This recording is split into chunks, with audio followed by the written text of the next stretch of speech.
Hello friends, इस video में हम बेसिक मैथमेटिक्स के फर्स्ट चैप्टर के अंतर्गत आने वाला फर्स्ट सब टॉपिक जिसका नाम लॉ ऑफ इंडिसेज है उसके बारे में पढ़ेंगे। यहाँ हम topic name indices and surds रखा। चूंकि जब भी हम घात घातांक के बारे में पढ़ते हैं तो उसके साथ करनी क्या होता है इसके बारे में भी जानने के लिए उत्सुक रहते हैं। सो इस वीडियो में मैं इन दोनों टॉपिक को क्लियर करूंगा। अभी फर्स्ट ओपन में बतला दूं कि इंडिसेज होता क्या है। तो इंडेक्स जो है कहता है how many times to use the number in multiplication, यानी किसी गुणनफल में किसी संख्या को गुना के रूप में कितना बार उपयोग किया गया है। इंडिसेज का यही मतलब होता है, यानी एक ही संख्या को उसी संख्या से बार बार गुना करने का जो प्रोसेस है, जो प्रक्रिया है, इसी को इंडेक्स बोलते हैं। जैसे इंडिसेज कहता है how many times to use the number in multiplication.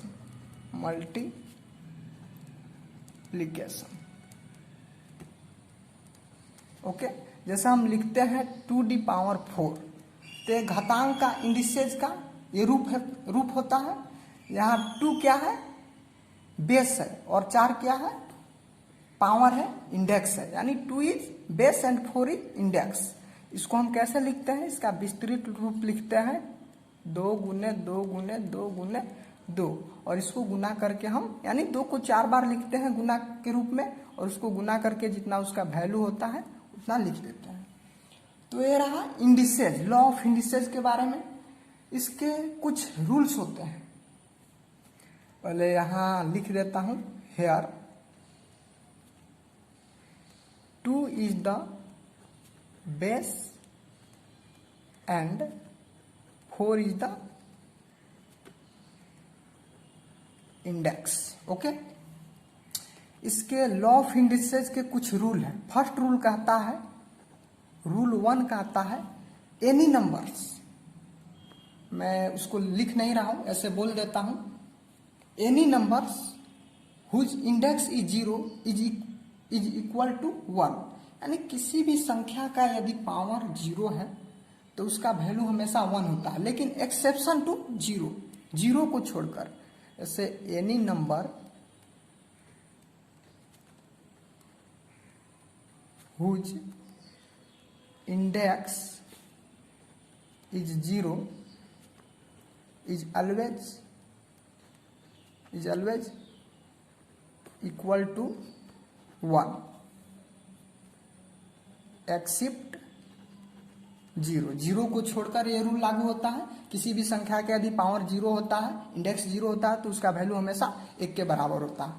जैसे हम लिखते हैं a⁴, तो इसका वैल्यू हमेशा 1 होगा। फॉर एग्जाम्पल जैसे बात कर लें, जैसे 2^0 रहेगा तो उसका वैल्यू हमेशा 1 होगा। 5^0 है तो इसका भी वैल्यू हमेशा 1 होगा। यानी किसी भी संख्या का पावर 0 रहेगा, 0 को छोड़कर किसी भी संख्या का पावर 0 तो उसका value 1।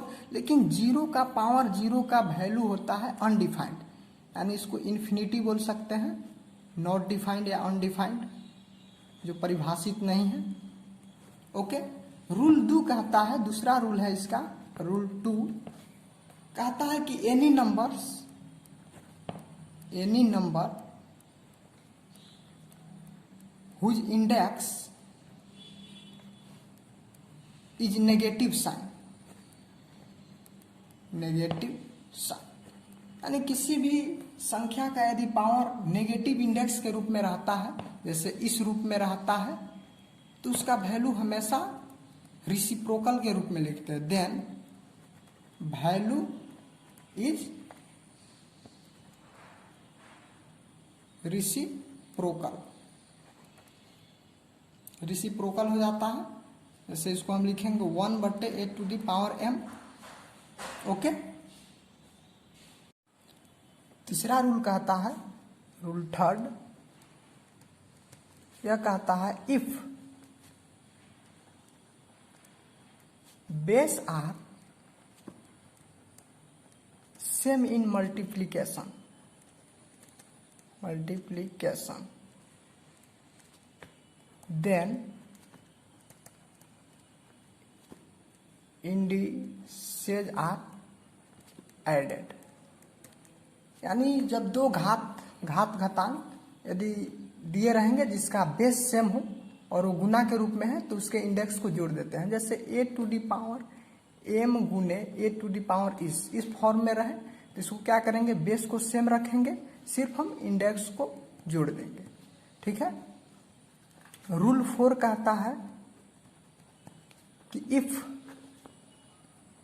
Base are same in division the indices are subtract। यानी चौथा रूल कहता है जब दो घातांक दिए रहेंगे जिसका बेस सेम हो तो उसके इंडिसेज को हम घटाकर लिख देते हैं और वो भाग के रूप में रहेंगे तब। जैसे a to the power m बट्टे a to the power n इस फॉर्म में रहेंगे तो a के पावर बेस को सेम रखना है, m माइनस n कर देना है। आगे के वीडियो में मैं सब पे एग्जाम्पल बनाकर देखूंगा। सो अभी सिर्फ रूल को बतला देता हूं कि कौन कौन रूल होते हैं लॉ ऑफ इंडिसेज में। रूल 5 बोलता है, सब पे एरो लगा देते हैं। Rule 3, rule 4।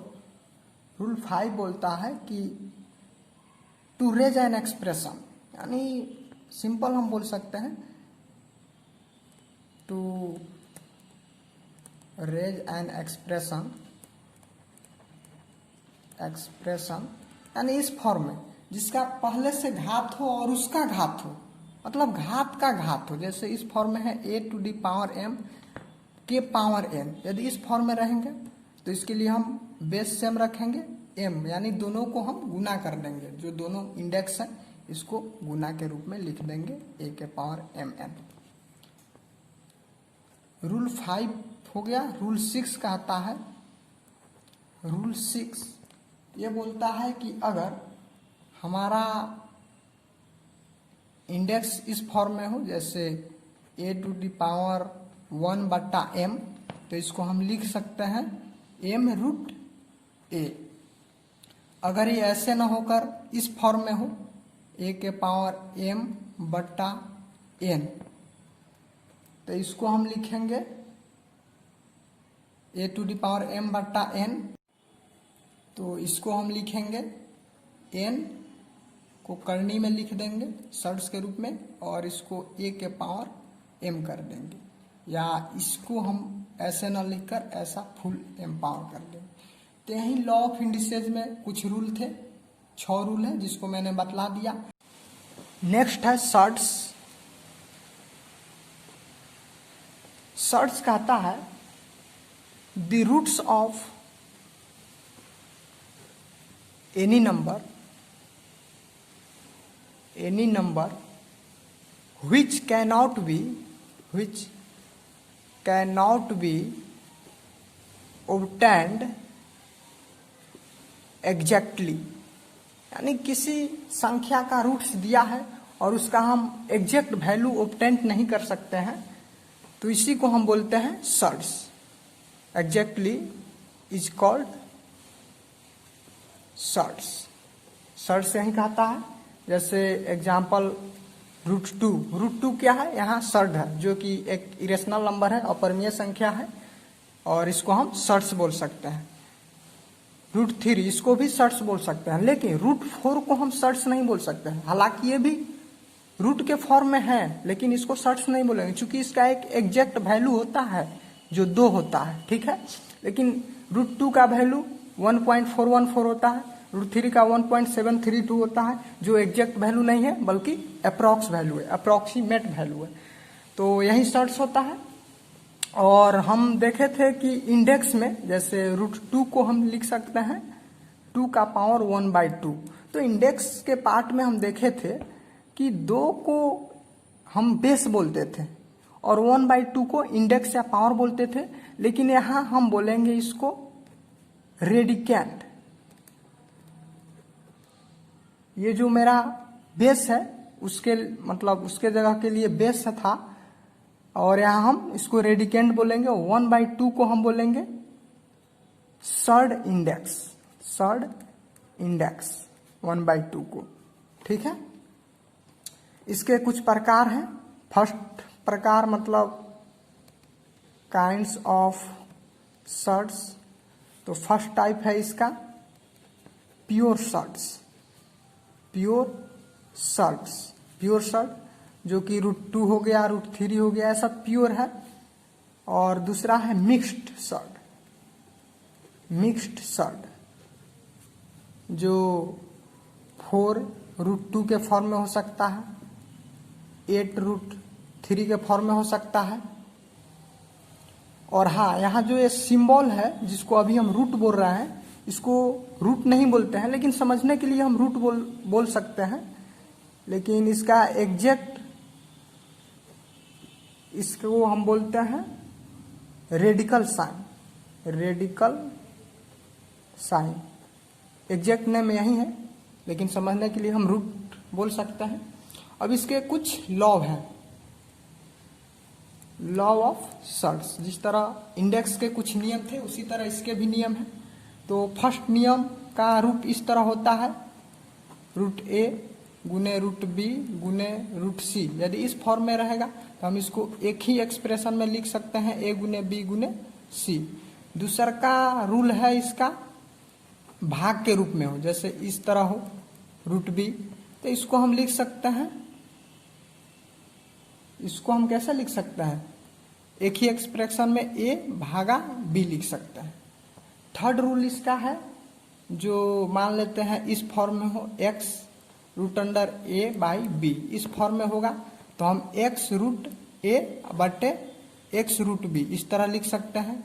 फोर्थ लॉ इसका है, जिसका रूप ऐसा हो सकता है xa × b एक ही में, तो इसको हम अलग अलग करके लिख सकते हैं, xa गुने x√b ऐसे लिख सकते हैं। फिफ्थ इसका लॉ है, जिसका फॉर्म ऐसे हो सकता है √y, और इसका भी रूट जिसका xa इस तरह का होगा। तो हम क्या करेंगे, दोनों का जो करनी है इसको गुना कर लेंगे, xy कर देंगे और √a इस तरह लिख सकते हैं। इस वीडियो में मैंने इंडेक्स और सर्ड्स के बारे में पूरा जान लिया, और नेक्स्ट वीडियो में मैं इससे एग्जाम्पल को सोल्व करेंगे, देखेंगे इस तरह का मतलब एग्जाम्पल को कैसे बनाया जाता है। सो गाइज, इस वीडियो में इतना ही। Thank you.